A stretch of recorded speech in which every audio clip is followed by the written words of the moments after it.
అండి, హలో అందరికీ. చూడండి, ఇప్పుడు వరకు అయితే నా పని కాలేదు. టైం 4 అయింది. మార్నింగ్ 9:30కి వచ్చాను కిచెన్ రూమ్లోకి. ఇప్పుడు 4 o'clock అయింది. ఇప్పుడు వరకు కనీసం భోజనం కూడా చేయలేదండి. ఫేస్ చూడండి ఎలా వాడిపోయిందో. ఇలా ఉంటుంది నా వరకు. మంచూరియా అయిపోయింది, మంచూరియా చేసిన, బిర్యానీ అయిపోయింది. ఇవ్వండి బిర్యానీ అయిపోతుంది. మళ్ళీ బిర్యానీ రెడీ చేస్తున్నా. 3వ రౌండ్ బిర్యానీ వేస్తున్నా.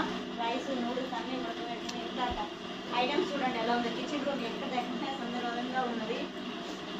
చాలా టైం పడుతుందండి. ఇలా ఉంటుంది నా హోటల్ వరకు. అస్సలు ఖాళీ ఉండదు, క్షణం కూడా ఖాళీ ఉండదు. అందుకే వీడియోస్ పెట్టడం కూడా లేట్ అవుతుందండి. అక్క వీడియోస్ పెట్టట్లేదు, లైవ్ పెట్టట్లేదు అని ఇంకా అడుగుతున్నారు. ఇందుకే కారణం అండి. ఇలా ఉంటుంది నా వరకు. కనీసం ఇప్పటి వరకు భోజనం కూడా చేయలేదండి. హోటల్ వర్క్ అంటే ఇలా ఉంటుంది. బిర్యానీ అయిపోయింది, బిర్యానీ వేస్తున్నాం మళ్ళీ. థ్యాంక్ యూ అండి. ఇలా ఈ వీడియో కనుక మీకు నచ్చినట్టయితే ఒక్క లైక్ మాత్రం ఇవ్వడం మర్చిపోకండి. Thank you your support. Bye మరి.